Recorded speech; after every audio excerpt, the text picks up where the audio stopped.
I don't know about you, but it is easy to be overwhelmed at the state of the world. We're facing a presidential change. Climate change threatens so much. Wars throughout the world seem to threaten safety. Never mind the personal stuff of job loss, of grief, medical diagnosis, mental health struggles, and on and on. It is overwhelming. But did you hear the theme for today? Do the good that is yours to do. Seems perhaps a little bit too easy, too simplistic. But maybe that is just the answer in our trying times. Do the good that is yours to do. Now we remember that the prophets who wrote Isaiah spoke to generations who needed to hear that God calls for justice, because that's not how they were living.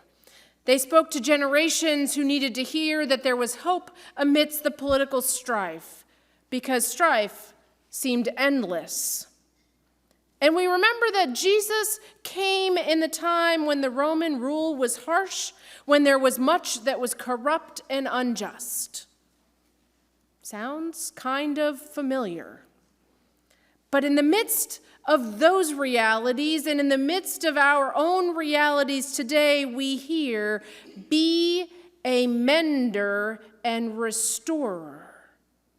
Do the good that is yours to do. In the midst of these realities, we hear, share what you have. Take no more than what is due to you. Do no harm in pursuit of personal gain.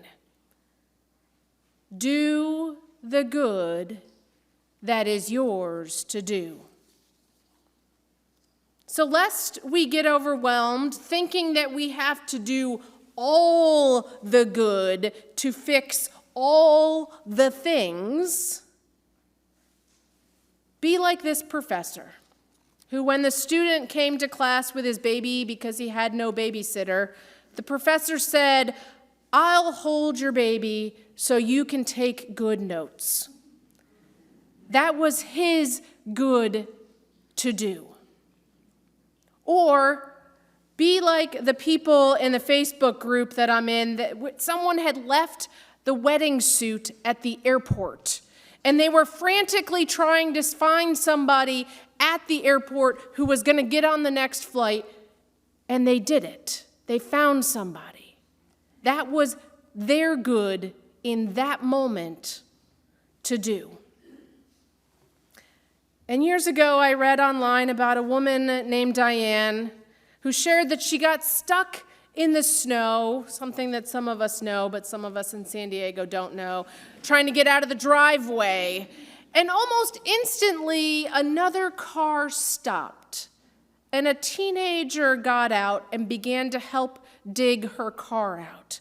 And Diane thanked him and then said, "Do you know anybody who would want a job shoveling my driveway?" And he said, "My name is Max. I'll be back in an hour."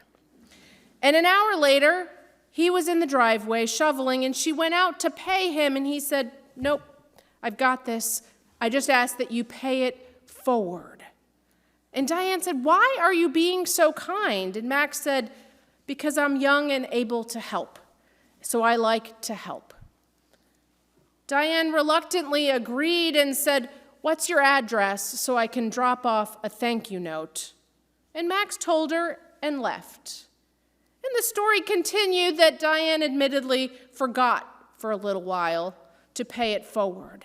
But she did eventually, making a donation to an organization, and she went to drop off that thank you note.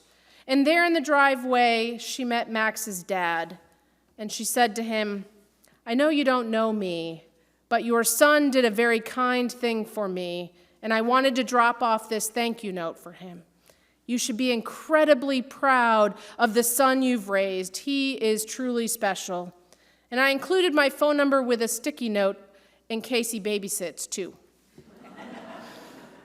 The dad smiled and thanked Diane and took the note and drove off. And Diane went to work feeling happier than she had in a while. And about an hour after she got to work, she got a text from an unknown number. It said, "Hi, my name's Jessica. I'm Max's mom, and I want you to know how touched we were by your note. And we made copies of it so that we remember this. Thank you for the gift." Max did the good he could do, and it rippled from there.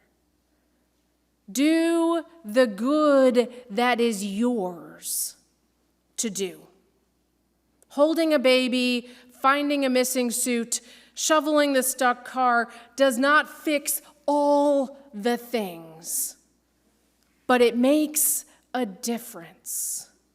So this Advent, may we heed the words of the wild and zany John, who implores all who were listening, including us today, to do the good that is ours to do.